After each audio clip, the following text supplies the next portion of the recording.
How can MBTI types change the world? This is a new series about MBTI types. We'll start with an ENTP first, and you choose which type you want to be next. Feel free to write it in the comments down below. Let's begin with Socrates, good old ENTP. Socrates was born in 469 before Christ and died in 399 before Christ. Socrates' philosophical thought is a turning point in ancient philosophy because he breaks the tradition of natural philosophy and directs philosophy to the path of ethics, good and virtue, and the practical life of a man.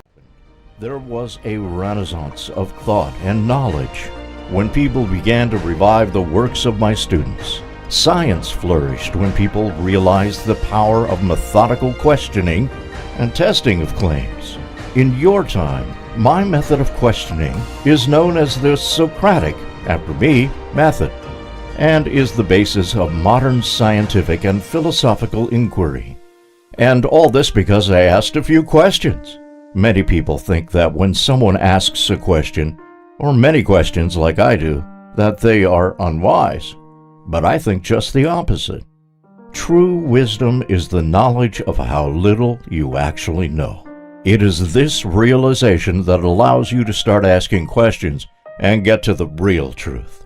Asking questions may be the best way to get to truth. And now let's look at an example of how the ENTP mind changed the previous way of seeing a movie. Differentiate themselves from their older counterparts, so they ventured into developing a new style of filmmaking. The result was, whatever films had been doing up to that point to tell their stories, they needed to create an alternative. But this wasn't just a case of being different for the sake of it, but to develop original techniques that could substitute the already existing methods. They wanted to show that things could be done differently, and do that by slapping the face of conventional cinema. Au cinéma, c'est comme ça et pas autrement. The French New Wave didn't destroy the pre-established rules films had used for years, they simply added to them, and you can see that the medium is a better place for it.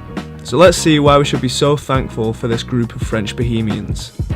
What they brought to editing was a breaking of the rules. Whatever books that said this is how it had to be done, they burned them. Another example is Steve Wozniak, founder of Apple along with Steve Jobs. Let's see how his ENTP mind has affected the world. This exhibit here is the Homebrew Computer Club.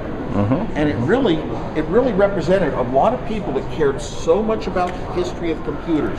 The other things that are in this museum, that every one of them loved knowing how to hook together chips and wires, but building the same machinery that had been defined from the earliest computers.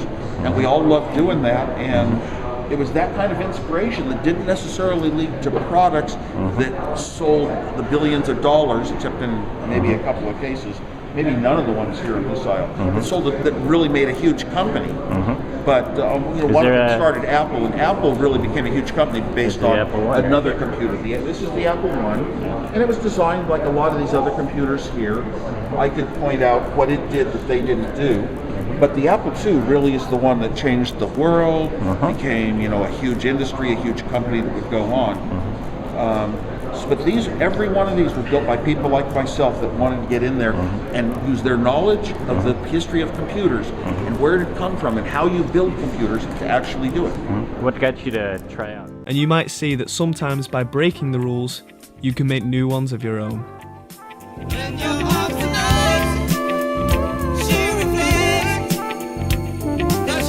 La photographie, c'est la vérité. Et le cinéma, c'est 24 fois la vérité par seconde.